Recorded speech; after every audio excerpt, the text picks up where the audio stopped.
The envelope landed on the polished desk with a sound so small that it should have meant nothing, yet it felt to Celeste Whitmore like the final blow in a battle she had been fighting for years. Inside was a debt notice carrying her late father's name, and standing across from her desk was a tired single father who had driven nearly 3 hours just to collect every dollar he believed he was owed. But what neither of them knew was that the debt was about to uncover a secret that could change both of their lives forever.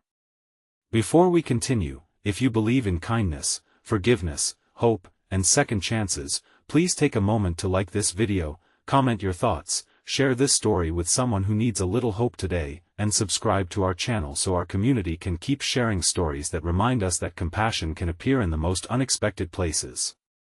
Graham Mercer stood quietly in the middle of Celeste's enormous executive office, holding an old brown folder against his chest. His clothes were clean but worn, his shoes carried traces of dried mud, and his face had the unmistakable exhaustion of a man who had learned to keep moving even when life gave him every reason to stop. He was 38, a widower, and the father of an 8-year-old daughter named Wren.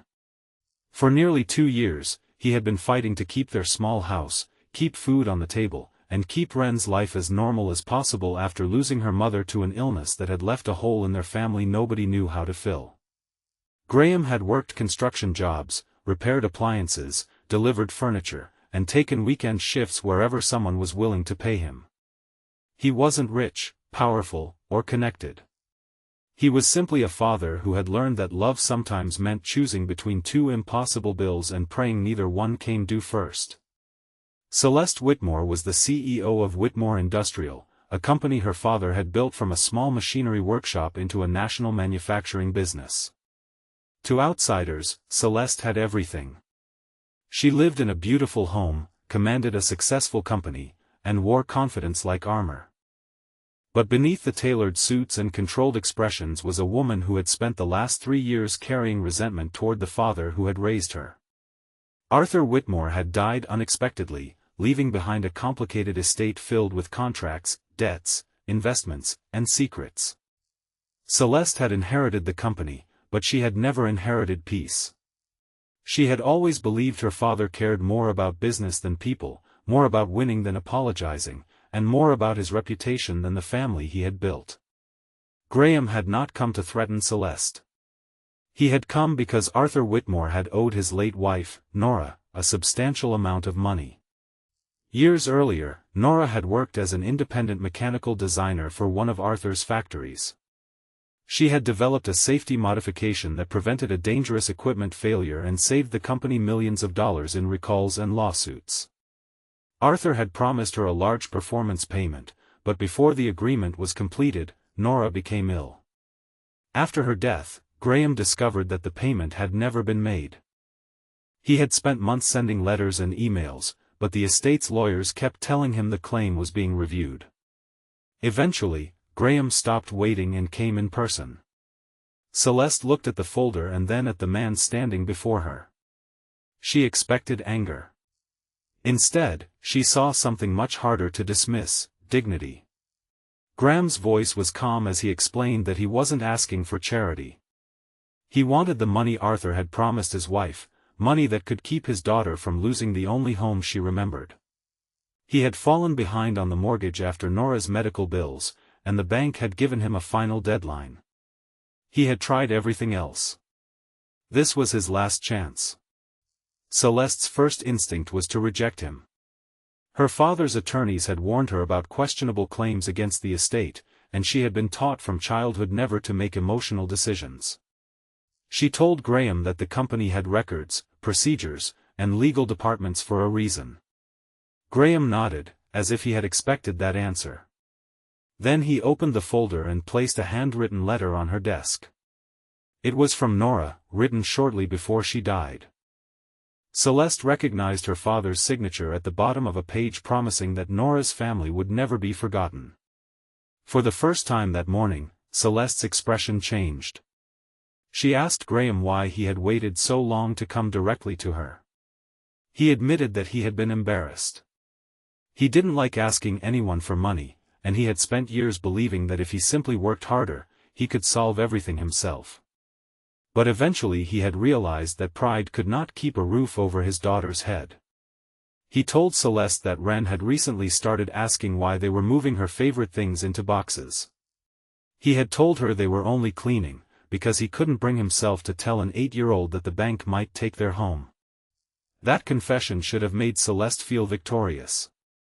Instead, it made something inside her ache.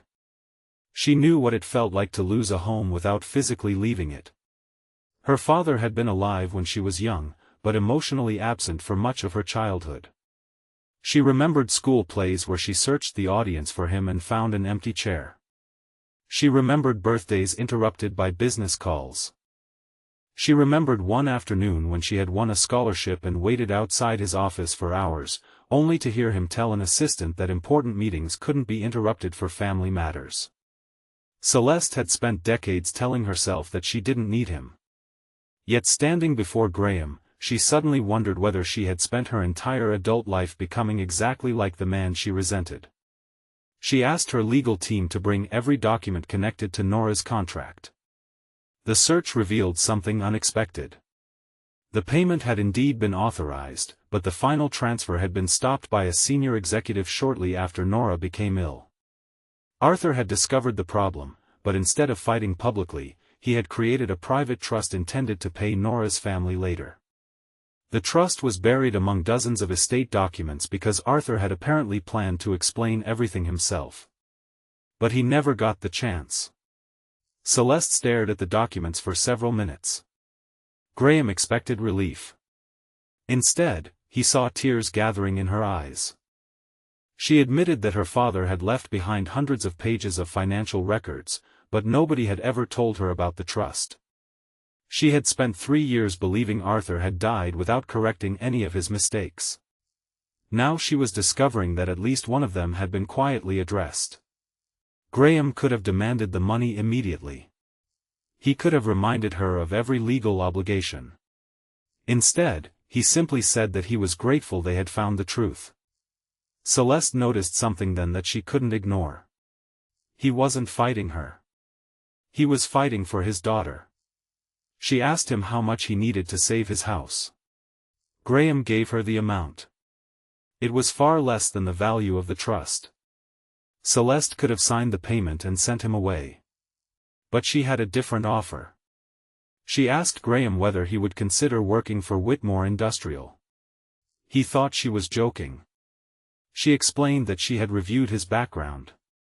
Before becoming a father, Graham had spent years working as a maintenance technician and had a natural understanding of machinery.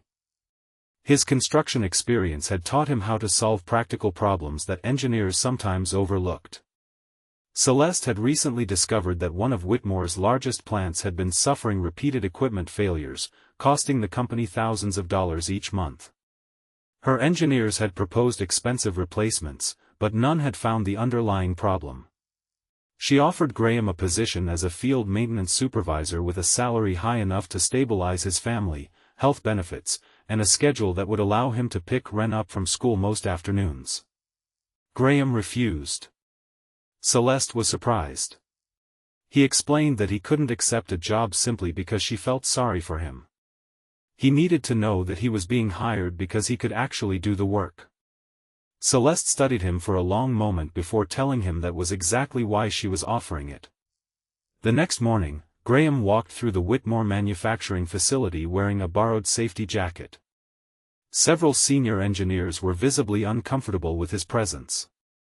They knew his history and assumed the CEO had brought in an unqualified man because of the debt dispute. Graham ignored their whispers. He inspected the machinery carefully, listened to the vibration of one aging motor, checked a pressure gauge, and asked workers how often the problem occurred. Within an hour, he identified something the engineers had overlooked. The machine wasn't failing because of its main component. It was failing because a cheap supporting valve had been installed at the wrong angle, creating pressure changes that eventually damaged the larger system. The room went silent. Graham didn't celebrate. He simply explained how to fix it. Celeste watched from behind a glass partition, and for the first time in years, she felt something she had almost forgotten. Pride. Not pride in herself. Pride in another person. Graham accepted the job, and over the following weeks, something unexpected happened. He didn't just improve the plant. He began changing the people around him. He listened to workers who were normally ignored. He encouraged younger employees to speak up when they noticed safety problems. He stayed late only when necessary because he believed workers deserved to go home to their families. And every afternoon, he left the office at the same time to pick up Ren. Celeste began noticing the little things. Graham kept a crayon drawing from Ren taped inside his toolbox. He packed her lunch every morning. He knew which foods she hated, which songs made her laugh, and which school assignment she was nervous about. He wasn't a perfect father. Sometimes he was exhausted. Sometimes he forgot things. Sometimes he sat alone in the company cafeteria staring at his phone because he didn't know how to explain to his daughter that missing her mother still hurt. But he showed up. Every single day, he showed up. And that became impossible for Celeste to ignore. One afternoon, Celeste visited the plant floor and found Ren sitting at a nearby table doing homework while Graham repaired a machine. The little girl looked up and smiled at Celeste without fear. She asked whether Celeste was the boss. When Celeste nodded, Ren innocently asked whether bosses ever got lonely. Celeste froze. She wanted to say no. Instead, she told the truth. Sometimes. Ren smiled and returned to her homework as if the answer made perfect sense. That tiny conversation stayed with Celeste for days. Eventually, she began spending more time with employees rather than hiding behind her office door. She learned their names, heard about their families, and discovered how many problems had been ignored because executives had never taken the time to listen. Graham never lectured her about leadership. He simply showed her what leadership looked like. But then the company faced a crisis. A major contract was threatened after a production failure, and several board members demanded that Celeste fire Graham, claiming he had been hired under questionable circumstances. They accused him of distracting management and warned that his connection to the debt claim created a conflict of interest. Graham heard about the meeting. Instead of defending himself, he handed Celeste his resignation. He told her that he wouldn't allow his presence to destroy the company or become another reason for people to doubt her leadership. He said he was grateful for everything she had done, but he could find another way to provide for Ren. Celeste looked at the resignation letter and felt the old version of herself returning. The version that solved problems by cutting people loose. She almost accepted it. Then she remembered Ren's question. Do bosses ever get lonely? Celeste tore the resignation letter in half. She told the board that Graham had not been hired because of pity. He had been hired because he had solved the problem that their most expensive consultants had missed. She presented the plant's improved safety records, reduced repair costs, and employee retention numbers. Then she revealed the truth about Nora's contract and the trust her father had created. The board had no answer. But Celeste wasn't finished. She announced that Whitmore Industrial would establish a new employee emergency fund using a portion of the company's annual profits. It would help workers facing medical emergencies, housing crises, and family hardships. She named it the Nora Mercer Family Assistance Fund. Graham was stunned when he heard the name. He told Celeste she didn't have to do that. She told him that maybe she didn't. But her father had taught her many lessons by failing to teach them, and one of those lessons was that money meant very little if it never reached the people who needed it. Months passed, and Graham's life slowly changed. His house was saved. Ren stopped worrying about moving. She returned to school without carrying the fear that had once followed her everywhere. Graham became one of Whitmore Industrial's most respected supervisors. And Celeste changed too. She started calling her father's old colleagues, not to discuss business, but to hear the stories she had never known. She learned that Arthur had quietly paid hospital bills for employees, helped families relocate, and funded scholarships without putting his name on them. He had not been the man Celeste remembered, but neither had he been the perfect father she once wished he could become. The truth was more complicated. He had loved badly. He had worked too much. He had made mistakes. And he had tried, sometimes too late, to correct them. For the first time, Celeste allowed herself to forgive him. One spring afternoon, nearly a year after Graham first walked into her office, Celeste attended a small company gathering where the first Nora Mercer Scholarship was being awarded to the daughter of a longtime factory worker. Graham stood nearby with Wren, watching proudly. Celeste looked around at the people gathered there and realized something. The debt had never really been about money. Graham had come to collect a debt from her father, but in the process, he had given Celeste something far more valuable. He had shown her that a person could lose almost everything and still choose kindness. He had shown her that asking for help wasn't weakness. He had shown her that forgiveness didn't mean pretending the past had never hurt. And most importantly, he had shown her that second chances weren't gifts reserved for people who deserved them.